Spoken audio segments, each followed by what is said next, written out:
구시대를 넘어 새시대로 윤석만의 안녕 대한민국.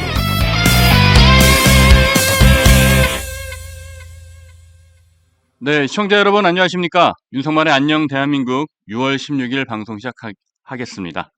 네, 이른 아침, 어제 새벽, 또 어제 저녁부터 전국 곳곳에서 비가 내렸습니다. 이제 장마의 시작이라고들 하는데 장마 때문인지 우리 저 마이크 장비에도 조금 그 불협화음이 좀 있었습니다. 그 부분 죄송하다는 말씀 드리겠습니다.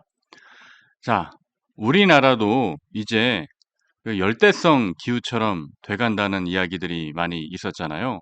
그래서 한낮의 불볕더위와 또 갑작스런 비 소식, 이게 왔다 갔다 이게 번복되는 그런, 예를 들면 뭐 동남아시아의 스콜 같은 그런 저 열대 기후가 한국에도 이제 찾아왔다고 합니다. 그래서 앞으로 남은 6월 그리고 7월 계속해서 비 소식이 있다고 하니까요. 우리 동료 시민 여러분께서도 그 대비 잘 하시고 또 우산 잘 챙겨 다니시면서 비 맞지 않게 조심하십시오. 그리고 무엇보다 지금 우리 당원 배가 운동을 정말 동료 시민 여러분들께서 열심히 하고 계세요. 네. 그 당원 배가 운동을 너무 열심히 잘 하고 계셔서 이분들이 이제 비가 오면 어떻게 하나라는 좀 걱정이 좀 들긴 합니다. 그래서 이분들도 건강 잘 챙기시고 몸 조심하시면서 당원 배가 운동 계속해 주시면 감사하겠습니다. 어제 한동훈 전 대표도 라방 갑자기 열고 여러 가지 이야기를 했죠.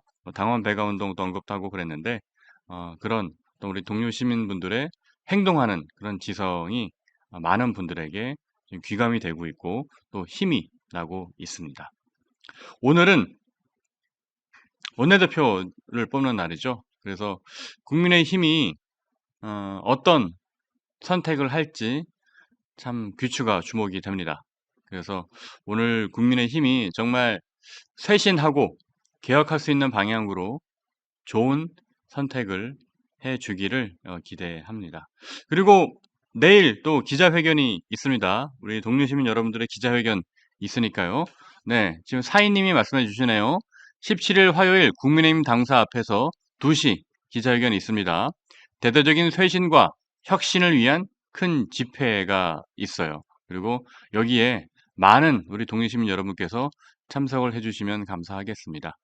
자, 내일 집회는 뭐 어떤 우리가 정치적으로 개파의 힘을 드러내기 위한 거는 아니에요. 그런 식으로 비추는 거는 별로 좋지 않습니다. 그것보다는 우리 동료 시민들이 또 당원 여러분들이 국민의힘의 개혁과 쇄신을 위해서 뭉쳤다.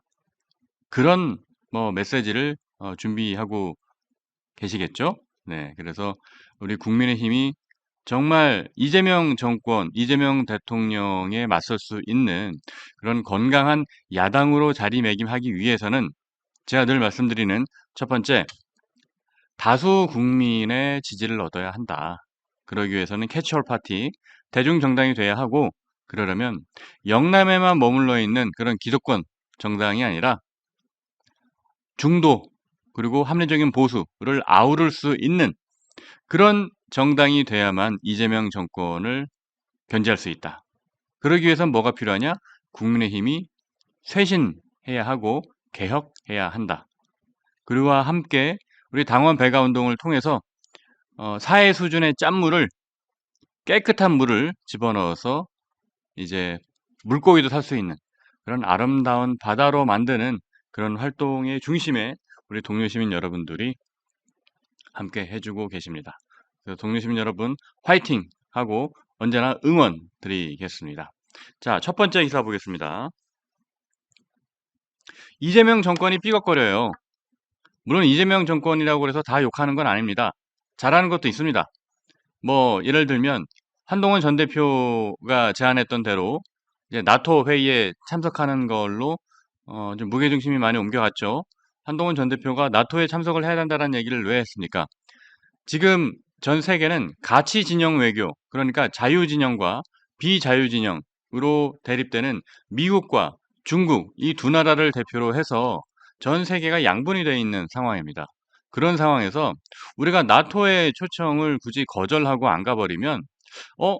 대한민국은 미국과 일본과 영국과 유럽과 척지려는 것 아니야? 하는 그런 괜한 오해를 심어줄 수 있습니다. 그리고 윤석열 정부에서 그렇게 열심히 가치지형 외교를 했는데 지금 와서 이거를 안 한다 하면 대한민국이 오락가락하는 것처럼 비칠 수가 있죠. 그래서 그런 어떤 거대한 국익의 차원에서 한동훈 전 대표가 이재명 대통령에게 나토에는 참석해달라라고 거국적으로 제안을 했고 아마 그 부분들이 좀 비중 있게 반영이 되고 있는 것 같아요. 자, 그런 관점에서 이재명 대통령이 뭐 다 못하는 건 아닙니다. 잘하고 있는 것도 있어요. 그러나 못하고 있는 게 훨씬 많죠. 대표적인 게 뭐냐? 과거에 뿌려놓은 씨앗들 때문에 그렇습니다. 과거에 뿌려놓은 불법과 편법의 씨앗들이 이제 돌아오는 겁니다. 대표적인 게 누굽니까? 이화영 경기부지사입니다. 자, 지금 사진 보시면 왼쪽에 이재명, 오른쪽에 이화영이 있죠. 자, 그럼 이화영이 누굽니까, 여러분? 이화영이 누구예요? 자, 저 가운데 있는 사람은 저 북한이에요. 리종혁, 그 조선아태위 부위원장인데 이 사진이 아마 2018년인가 그럴 거예요. 2018년도에 이제 경기도 방문했을 때 그 당시 사진인데 당시에 이재명 지사는 뭐 어쨌든 대권주자로 발돋움하기 위해서 대북 정책을 단독으로 이렇게 실시했어요. 그러니까 대북 정책은 보통 정권 차원에서 하는 것인데 뭐 제가 이런 표현 쓰면 좀 죄송하지만 일개 지자체장이 단독으로 북한과의 뭔가를 해보겠다라는 경우가 없었거든요. 근데 이재명 지사는 그거를 하려고 했습니다. 그래서 어떤 일들이 있었느냐. 불법으로 이제 대북 송금을 한 거죠. 그죠? 그러다 보니 그 당시에 이 일을 책임지고 했던 사람이 이화영이라는 사람입니다. 이재명 지사 시절에 경기도 부지사, 뭡니까? 오른팔이죠? 네, 경기도에서 오른팔이었던 이화영이라는 사람이 불법 대북 송금 형의로 무려 징역 7년 8개월이 확정됐습니다. 여러분, 징역 7년 8개월형이 확정될 정도면 이거 무거운 겁니다. 중죄예요. 그러니까 이 불법 대북 송금이라는 것이 큰 죄라는 것을 뜻합니다. 그런데 한번 생각을 해보세요. 부지사가 무슨 영화를 누리겠다고 자기 혼자 불법 대북 송금을 저지릅니까? 우리 상식적으로 생각을 해보자고요. 다른 정책도 아니고 예를 들어서 뭐 어떤 재개발 비리, 뭐 대장동, 백현동 같은 거 재개발 비리나 아니면 어떤 이권이 있는 사업, 뭐 어떤 판교라든가 이런 걸 개발을 할 때 그럴 때 어떤 특혜를 주고 건설업자한테 뒷돈을 받는다. 그런 거면 제가 이해가 돼요. 그런 거면 부지사 선에서 자기가 본인의 어떤 이득을 취하기 위해서 불법을 저지른다. 그거는 우리 동네 시민 여러분도 이해할 수 있죠. 이해한다는 게 뭐 그게 좋다는 뜻이 아니라 납득이 된다는 이야기입니다. 그러나 부지사가 무슨 영화를 누리겠다고 자기가 대북 정책에 저렇게 손을 댑니까? 그렇지 않습니까? 경기도 부지사가 자기한테 무슨 이득이 돌아온다고 저렇게 대북 사업에다가 불법을 저질러 가지고 하겠습니까? 그 당시 이게 내용이 뭐 여러분 또 시간이 오래돼서 좀 이게 잊혀질 수 있으니까요. 간단히 말씀드리면 이겁니다. 쌍방울이 이재명 지사가 이제 방북할 때 그 방북하는 비용과 그리고 경기도가 실시하는 북한의 스마트팜 사업비 이게 이제 약 한 800만 달러 정도 됩니다. 이 800만 달러를 쌍방울이 대납했어요. 그러니까 쌍방울이라는 기업도 굳이 뭐하러 대납을 하겠습니까? 그죠? 굳이 북한에다가 뭐하러 800만 달러면 큰 돈이잖아요. 거의 한 100억 정도 되는 돈인데 그 돈을 뭐하러 대납을 해주겠습니까? 뭔가 바라는 게 있으니까 그렇겠죠. 그죠? 바라는 게 있으니까 쌍방울도 800만 달러를 대납을 했고 그리고 이화영 부지사도 본인이 아니라 뭔가 이재명 지사와의 교감이 있으니까 이 일을 한 걸 거 아니에요. 그죠? 그런데 이미 이거 대법원에서 3심까지 확정 판결이 난 겁니다. 유죄 판결이 끝난 거예요. 그런데 말이죠. 이화영이란 사람이 지금 뭐라 그러냐면 억울한 옥살이다.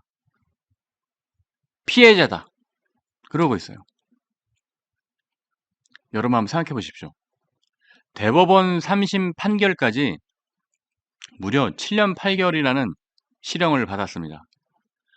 불법으로 800만 달러를 대북 송금을 했습니다. 말이 됩니까?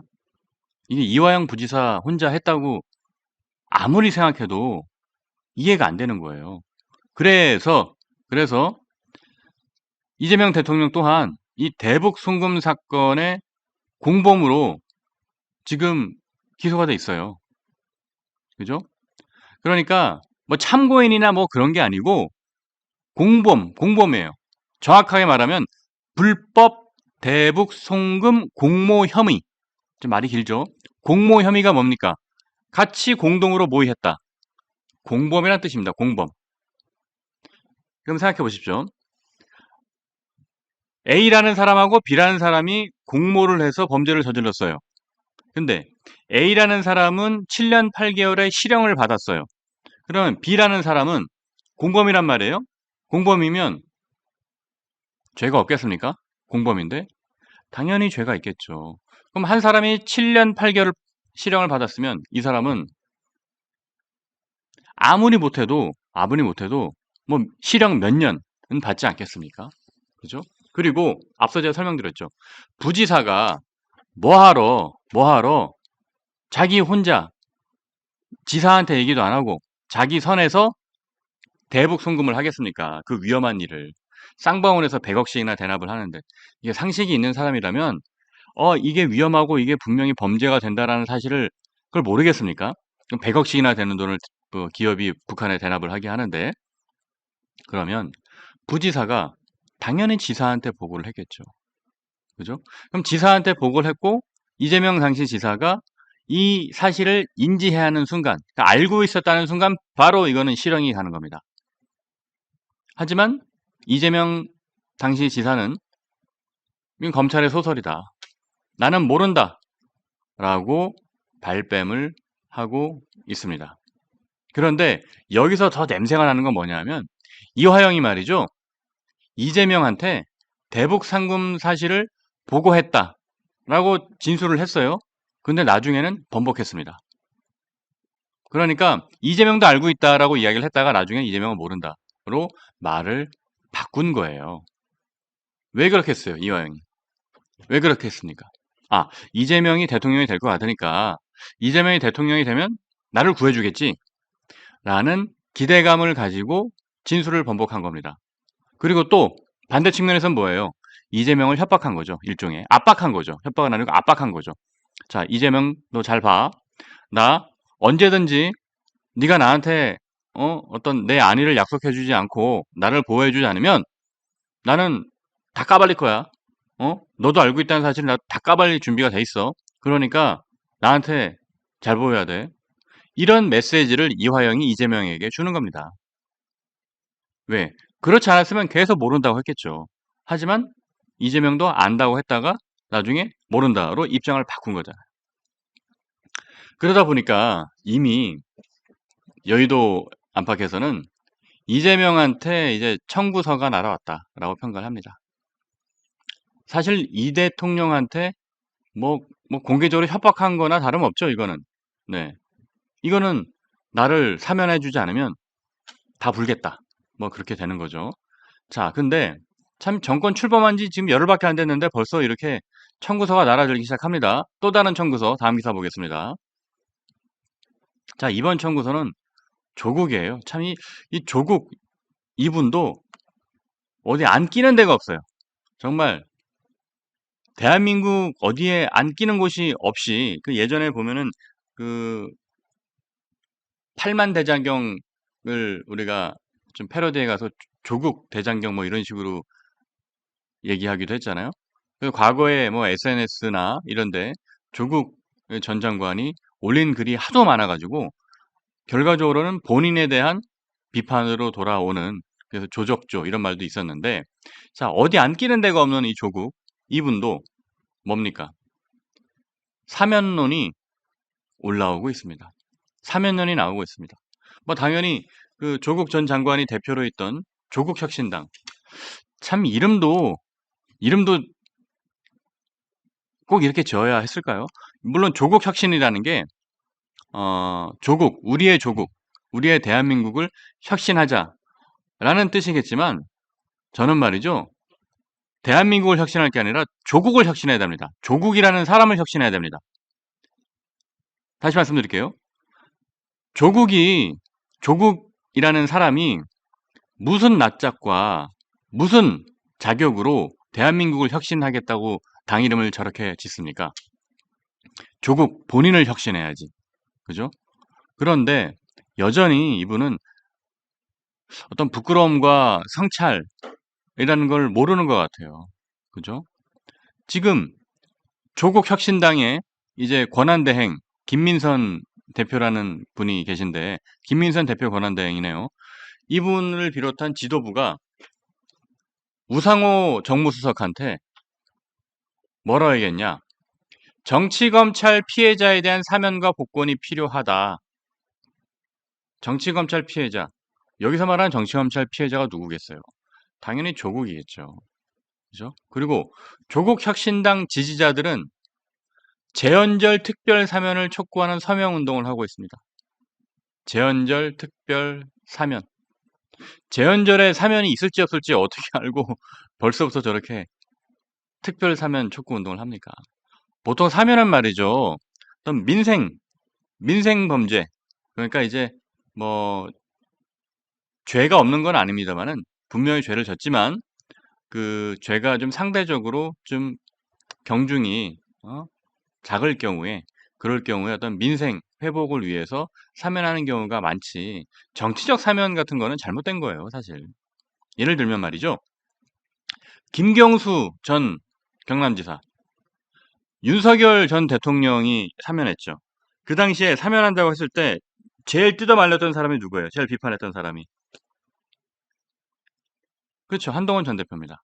한동훈 전 대표가 그 당시에 김경수 사면 안 된다. 왜? 김경수가 어떤 일을 했어요? 드루킹. 그러니까 민주주의의 원칙인 어떤 국민 주권의 원리를 왜곡하고 훼손하는 행위잖아요. 그 역할을 한 사람을 사면을 한다고 하니까 한동훈 전 대표가 반대를 했습니다. 하지만 윤석열 전 대통령은 사면을 강행했어요. 저는 그것도 이해가 안 돼요. 김경수 지사랑 무슨 인연이 있길래 굳이 여당 대표마저 반대하는 사면을 그렇게 강행했는지 모르겠습니다. 정말 뭐 김건희 씨의 말대로 자기들은 진짜 진보고 노무현 대통령을 존경하다 보니까 노무현 전 대통령의 마지막 비서였던 김경수 전 지사에게 좀 시혜를 베푼 거냐 뭐 그런 의심까지 듭니다. 다음 기사 보겠습니다. 자, 그럼 이재명 정권이 왜 계속 지금 벌써 처음부터 흔들리고 있냐면 자, 김민석 총리 후보자도 보면 뭐 좀 의혹들이 좀 많아요, 되게. 의혹들이 좀 계속 터져나오고 있습니다. 그러니까 지금 뭐냐면 그 김민석 후보자한테 강신성이라는 분이 있습니다. 이분이 뭐 연세도 지긋합니다. 68세인데 불법 정치 자금을 제공해서 이제 과거에 뭐 실형도 받고 그랬어요. 그런데 그 당시에 불법 정치 자금을 줬던 사람인데 이분이 그 이후에도 말이죠. 계속 김민석 후보한테 돈을 이렇게 줍니다. 물론 김민석 후보는 뭐 돈을 빌린 거다라고 해서 얘기를 하지만 근데 이분이 또 뭐가 있냐면 후원회장을 했네요. 네. 3년 반 동안 김민석 후보자의 후원회장을 지냈습니다. 후원회장이라는 게 뭡니까? 후원회장은 매우 가까운 사람이죠. 그러니까 후원은 두 성격을 지니고 있어요. 하나는 좀 정치적 후견인, 그러니까 정치적 명망가가 이 사람을 좀 도와주고 이끌어주는 그런 정치적 후견인으로서의 후원회장이 있고 또 다른 후원회장은 좀 재력을 갖춘 분이 왜냐하면 정치를 하기 위해서는 사실 돈이 많이 필요하거든요. 그러니까 이제 정치가가 예를 들면 우리나라에 이제 변호사 출신 정치인들이 많은 이유가 변호사들은 자기 생업을 하면서 정치를 하기가 쉬워요. 그러니까 자기 변호사 사무소를 가지고 이제 변호사 업무를 하다 보면 아무래도 정치를 하게 되면은 자기 어떤 얼굴을 알리고 이름값이 높아지니까 그것 때문에 사건을 수임하기도 쉬워질 때가 있습니다.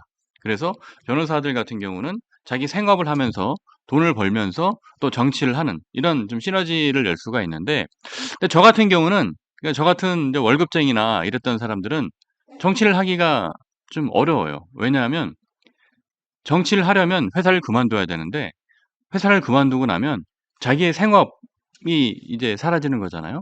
그죠? 그렇기 때문에 상대적으로 변호사를 하는 분들은 정치를 하기가 쉽습니다. 근데 그렇지 않은 정치인들은 주로 이제 어떤 유혹에 많이 빠지냐. 그쵸? 불법 정치 자금의 유혹에 많이 빠지게 되는 겁니다. 그래서 김민석 후보자 같은 경우도 어떤 뚜렷한 경제 활동, 생산 활동을 막 했다는 기록이 잘 보이지 않아요. 왜냐하면 이분이 96년도에 처음 국회의원이 된 사람이에요. 김민석 씨가. 그러니까 김민석 씨는 서울대 총학생회장을 했어요. 82학번. 참, 82학번이 뭐 이런 표현을 하면 죄송합니다만 과거에 똥파리 학번이라고 불렸습니다. 이거는 자기들이 스스로 그렇게 불렸어요.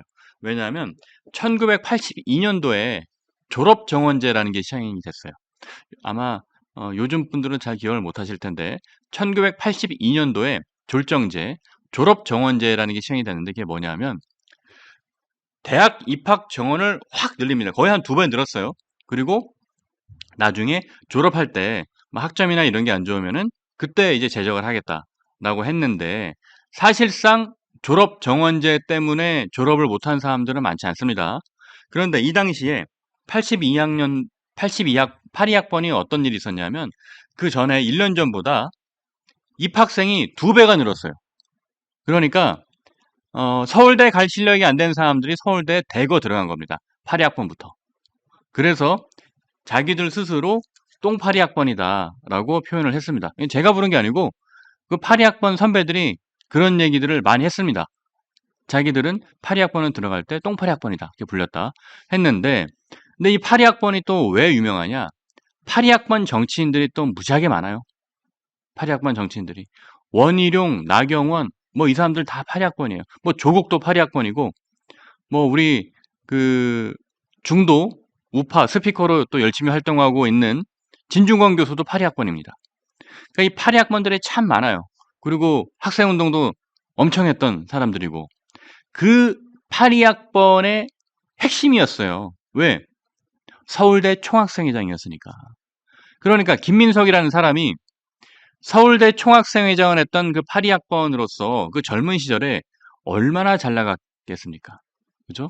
그리고 일찌감치 깜빵이도 갔다 왔어요. 그러니까 이 당시 학생운동하는 사람들 중에 깜빵 갔다 오면은 이건 별을 단 거거든요.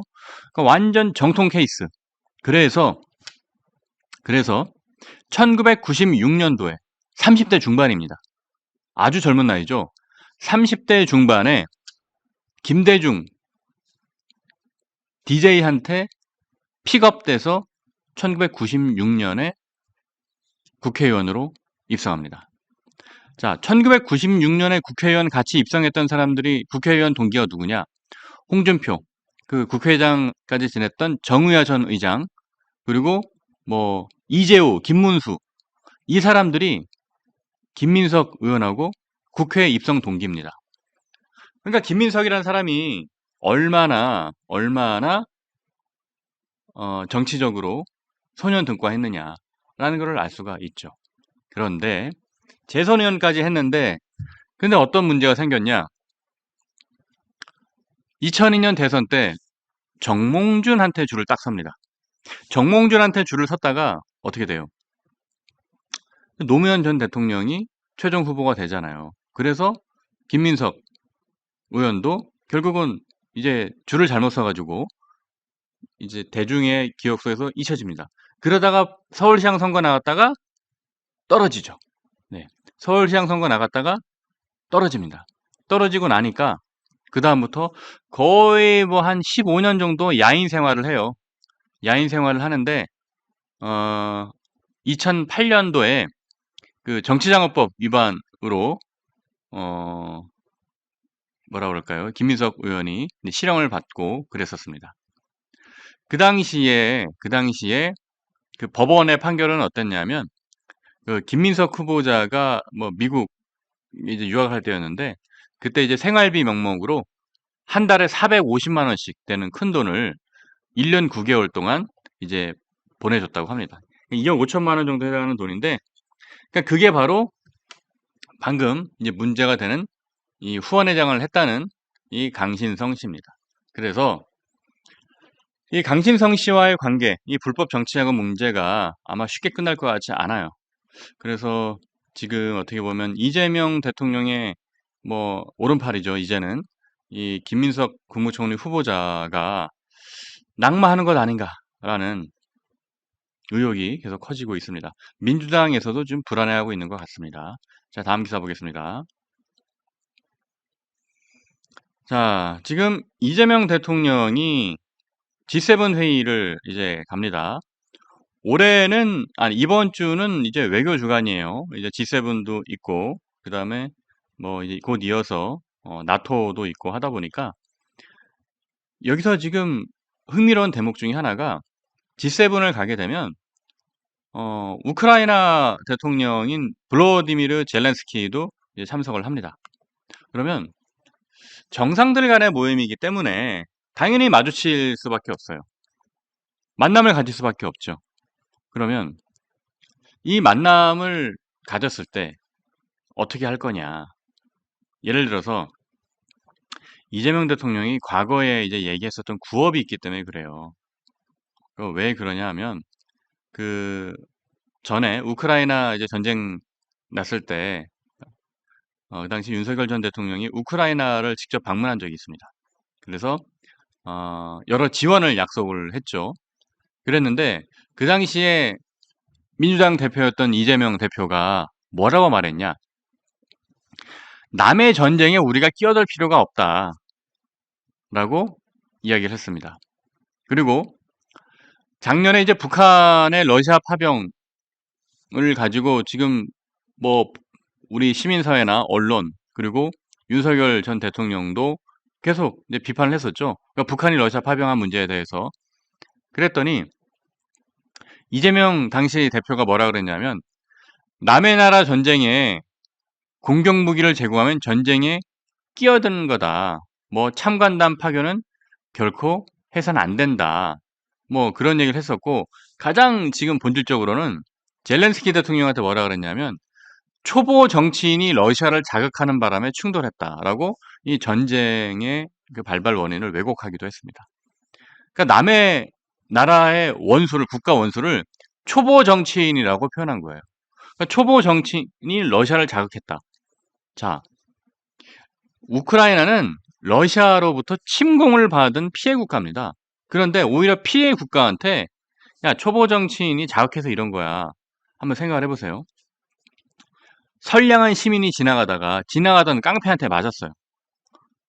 그러면 우리가 보통 뭐라고 얘기합니까? 그 깡패를 욕하거나 깡패를 처벌해야죠. 근데 이재명식으로 얘기하면 야, 그 시민이 네가 지나가다가 깡패를 자극했으니까 그렇게 된 거 아니야. 라고 말하는 꼴인 겁니다. 자, 그럼 이런 인식을 가지고 있는 이재명 대통령이 과연 젤렌스키를 만나서 어떤 행보를 보일까? 이것도 우리가 이번 외교 첫 데뷔 무대에서 관전해야 할 포인트 중에 하나입니다. 자, 제가 드리는 말씀은 젤렌스키하고 도대체 어떻게 하는지 한번 두 눈 부릅뜨고 살펴보시라 라는 의미에서 이 이야기를 드리는 겁니다. 자, 그 다음 기사 볼게요. 여러분, 지금 이스라엘하고 지금 이란이 심상치 않아요. 이스라엘이 이란을 수뇌부 공격을 해서 이제 유인들을 암살을 했죠. 그러니까 이란이 이에 질세라 또 보복 공격을 했습니다. 잘못하면 이거 전면전 갈 수도 있습니다. 그런데 이스라엘 전쟁이 도대체 이스라엘하고 이란이 왜 싸우는 거야? 라고 생각하시는 분들도 좀 있을 것 같아서 제가 그냥 간략히 좀 설명을 좀 드릴게요. 이번 이스라엘의 이란 공습 작전명이 라이징 라이언이에요. 일어나는 사자. 그러니까 이 사자가 우리 아기 사자 해서 뭐 라이온킹 한동훈 전 대표를 뜻하기도 하지만 이 사자는 원래 유대 민족을 뜻하기도 합니다. 그러니까 자기들의 역사에서 그러니까 구약 성서에 보면 나와요, 그런 말이. 구약 성서에 보면은 유대 민족들이 많이 핍박을 받잖아요. 그래서 핍박을 받던 이 유대 백성들이 암사자 같이 일어나고 숫사자 같이 일어나서 움킨 것을 먹으면 죽인 피를 마신다라는 그런 표현이 나와요. 그래서 이 유대 민족들이 본인들을 좀 사자라고 표현하는 그런 게 좀 있습니다. 그런데 왜 이란 공격을 감행을 했느냐라는 거거든요. 자, 이 첫 번째는 그겁니다. 이란이 지금 핵무기를 사실상 거의 확보하는 단계에 들었습니다. 그러니까 이란 같은 경우가 불법으로 그러니까 NPT를 위반해 가면서까지 핵무기를 갖기 위해서 엄청난 노력을 하고 있습니다.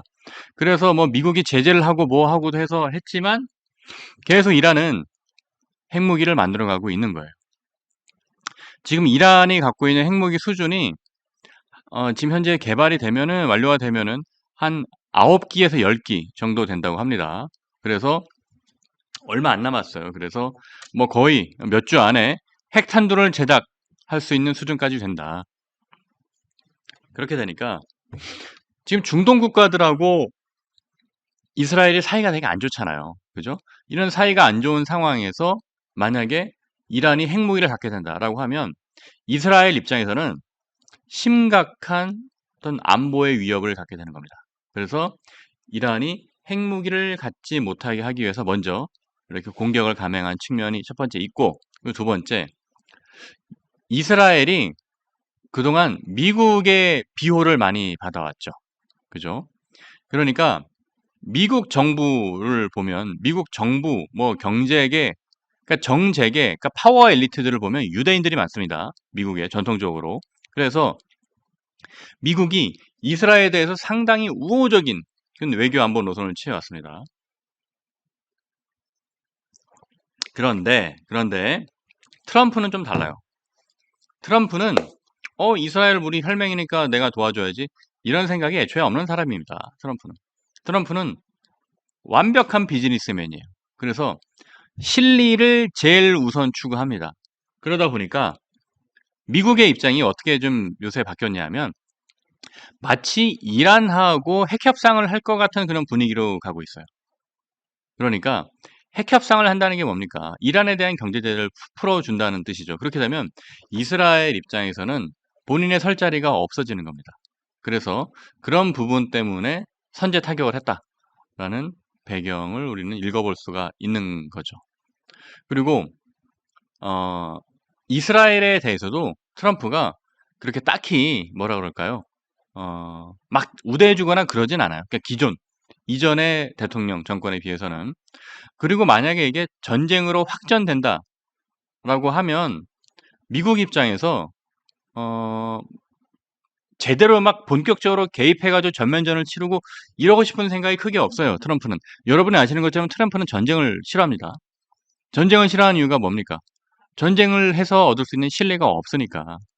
전쟁이 나기 전에 협상을 통해서 타결하는 거를 되게 좋아하는 사람이에요. 트럼프가 80년대에 썼던 책이 있지 않습니까? 거래의 기술. 거래의 기술이라는 책이 유명합니다. 이렇게 두꺼운 책. 그게 80년대에 이미 베스트셀러가 됐던 책이에요. 그 책을 보면 트럼프는 엄청난 실리주의자입니다. 그러니까 실리가 아니면 이 사람은 움직이지 않아요. 그렇기 때문에 이런 어떤 안보 또 미국과의 관계 이런 위기 속에서 이스라엘이 공격을 감행한 거다. 그리고 이제 네타냐후 총리가 지금 그 국내 정치상에서도 조금 수세에 몰려 있습니다.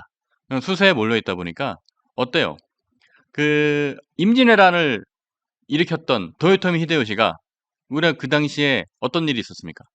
도요토미 히데요시가 이제 전국을 통일해가는 과정에서 그 지방에 있는 다이묘들을 뭐 규합하고 해야 되는데 여전히 반대 세력들이 있었던 거예요.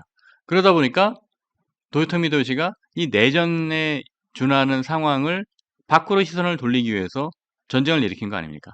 자, 이번 이스라엘의 이란 침공도 그와 비슷한 맥락이 있다라는 거 설명을 드렸습니다. 네, 다음 기사 보겠습니다. 자, 윤석열 전 대통령에 대한 각종 비리 의혹, 각종 혐의 의혹들이 이제 막 나오기 시작을 했습니다. 이거는 제목만 간단히 제가 짚고 넘어가 드릴게요. 그 심우정 검찰총장하고 민정수석하고 작년 10월하고 11월에 2번 통화를 했다는 내용인데, 그것도 이게 상식적이지 않아요. 검찰총장한테 비화폰을 지급했습니다. 그러니까 검찰총장한테까지 비화폰을 지급하는 사례가 흔치 않거든요. 그래서 검찰총장한테 비화폰을 지급해서 민정수석하고 비화폰으로 2번이나 통화를 했다. 근데 이때 무슨 일들이 있었느냐? 자, 두 사람이 통화를 하고 6일 뒤에 검찰은 김건희 여사의 도이치모터스 주가 조작 의혹을 무혐의 처분 내렸습니다. 약간 냄새가 나는 거죠. 하필이면 이 사람들이 통화를 하고 김건희에 대한 무혐의 처분이 내려졌다. 그 통화 시간도 길었어요. 거의 12분 30초, 11분 30초. 이게 길게 통화했거든요. 그러니까 민정수석과 검찰총장이 이렇게 길게 통화할 일이 뭐가 있었을까요? 그죠? 그래서 그것도 비화폰으로 이렇게 이걸 보면 뭔가 의혹이 있는 건 아니냐, 그런 냄새가 난다라는 제목만 제가 짚고 넘어가 드리겠습니다. 자,